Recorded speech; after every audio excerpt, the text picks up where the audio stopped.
Olá, o meu nome é Natasha Santos, sou médica especialista em imunoalergologia e venho-nos falar do tema gravidez e imunoterapia com alergénios. A imunoterapia com alergénios não são mais do que as vacinas para as alergias, que nós utilizamos para diminuir os sintomas da rinite, da asma, sobretudo em quem tem alergia aos ácaros e aos pólenes, mas também a outros alergénios do meio ambiente. Existem outras alergias menos frequentes em que também usamos esta imunoterapia, como por exemplo a alergia ao veneno dos himenópteros, que é a abelha e as vespas, e no caso de alergia a alguns alimentos selecionados também. Existem dois tipos principais de vacinas: as vacinas orais, que podem ser em gotas, em comprimidos, em sprays, que se faz a administração sublingual, portanto por baixo da língua, e que normalmente é uma administração que é feita todos os dias, e as vacinas injetáveis, que são administradas no braço, na gordurinha, por baixo da pele, a administração subcutânea, e em que o mais frequente é ser de 4 em 4 semanas. A grande vantagem deste tratamento é que, ao contrário dos antialérgicos que nós usamos, comprimidos, sprays, os inaladores, que só fazem efeito enquanto se está a tomar a medicação, a imunoterapia com alergénios altera a gravidade da doença, diminui os sintomas de alergia e diminui a necessidade de medicação, mesmo depois de terminar o tratamento. A grande desvantagem é mesmo o tempo, porque não tem um efeito imediato, o efeito começa a surgir alguns meses depois do início do tratamento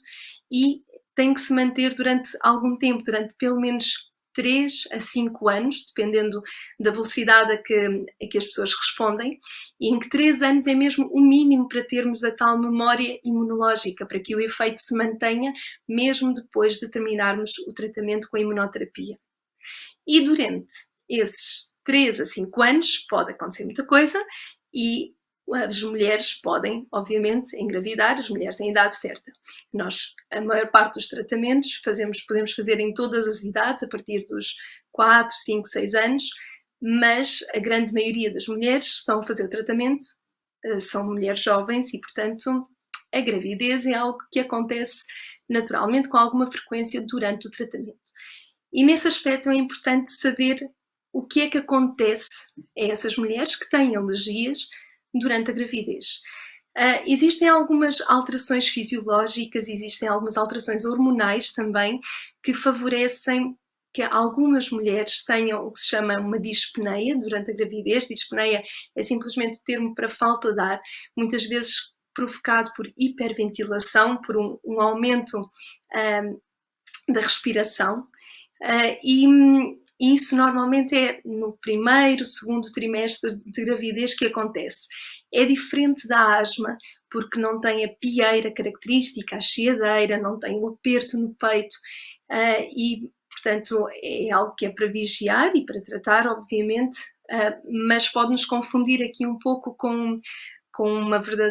agravamento da asma que possa já existir antes, ou uma asma de novo.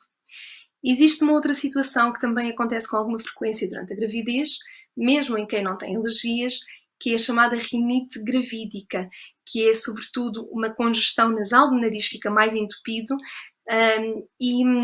que aí é mais a partir de metade da gravidez para a frente e que também tem a ver com alterações hormonais próprias da gravidez.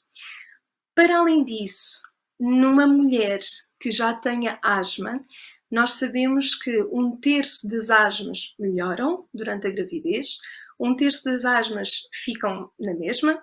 e 1/3 das asmas pioram.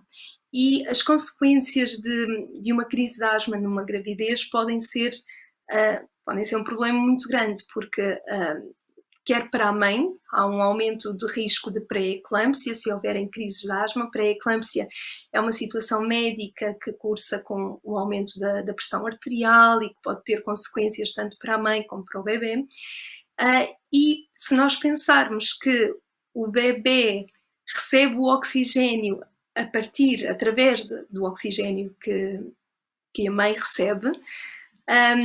Aí percebemos que numa crise de asma, não precisa de ser uma crise de asma muito grave, que impacta,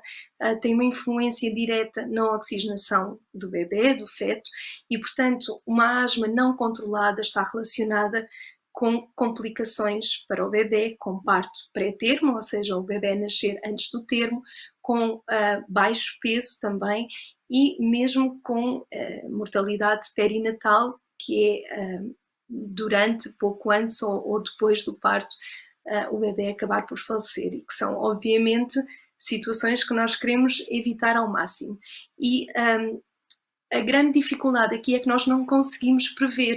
quais destas mães, quais destas mulheres é que vão piorar durante a gravidez ou não. Não há ainda nenhum fator que nós tenhamos percebido. Por isso, é de crucial importância manter os tratamentos, falar com o médico imunoalergologista, os medicamentos utilizados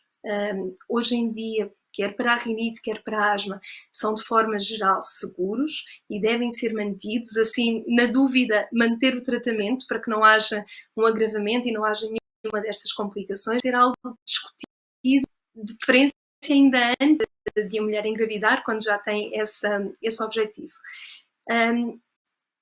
Para além disso, em relação especificamente à imunoterapia com alergénios,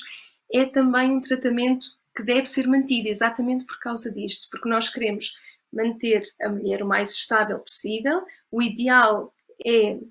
antes dela engravidar, termos a mulher estável, controlada das suas alergias, sem crises, com a rinite bem, para que possa passar a sua gravidez da forma mais confortável possível.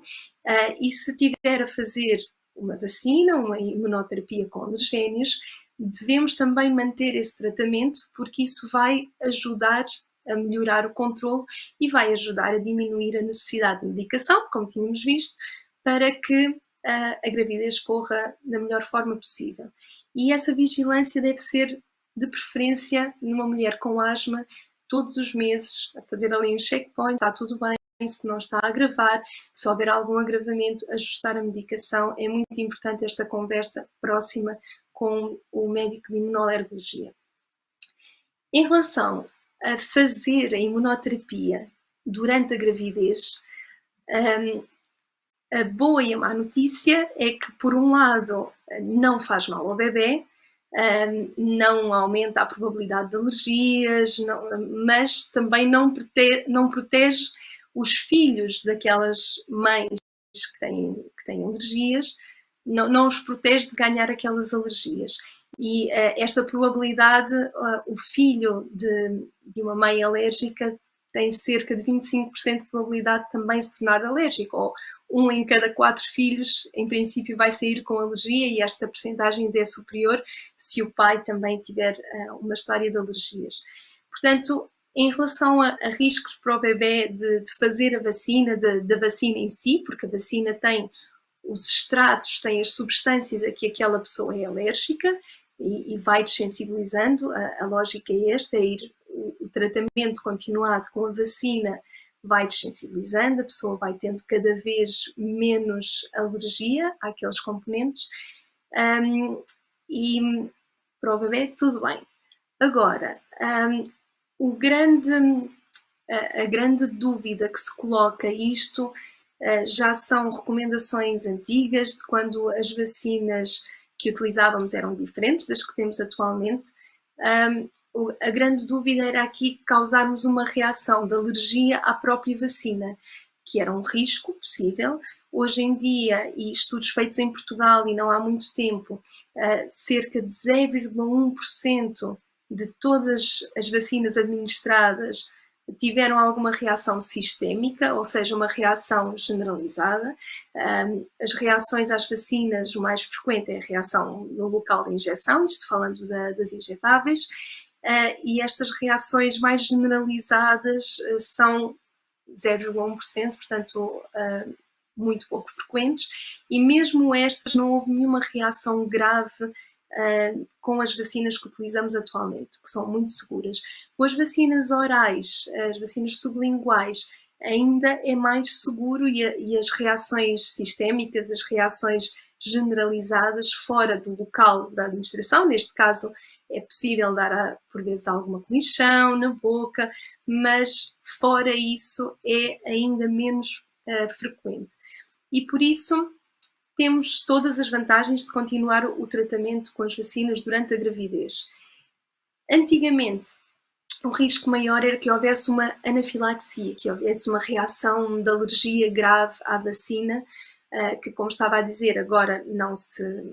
verifica, pelo menos com estes alergénios, com os ácaros, os pólenes, as vacinas, a imunoterapia com alergénios do meio ambiente. Mas, se acontecerem,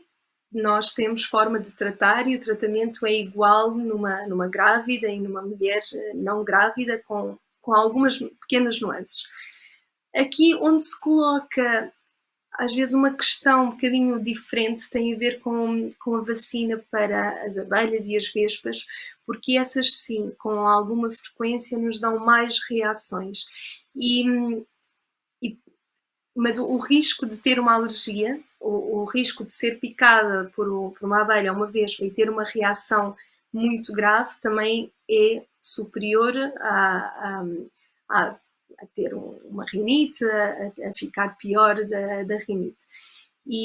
Portanto, nessas mulheres com alergia grave às abelhas e às vespas,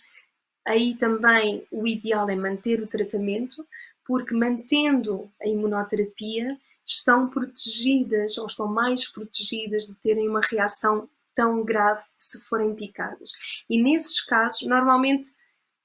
como a maior parte destas reações, embora pouco frequentes, são no início do tratamento, a nossa regra geral é que se mantém a imunoterapia com alergénios, mantém essas vacinas numa mulher que já o esteja a fazer,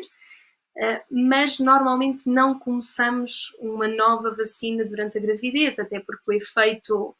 vai ser retardado e, portanto, preferimos aguardar um pouco mais. Mas no caso da alergia às abelhas e às vespas, pode ser decidido, e é uma decisão conjunta entre o médico e a mulher, tem a ver com o risco de picada, mas pode ser preferível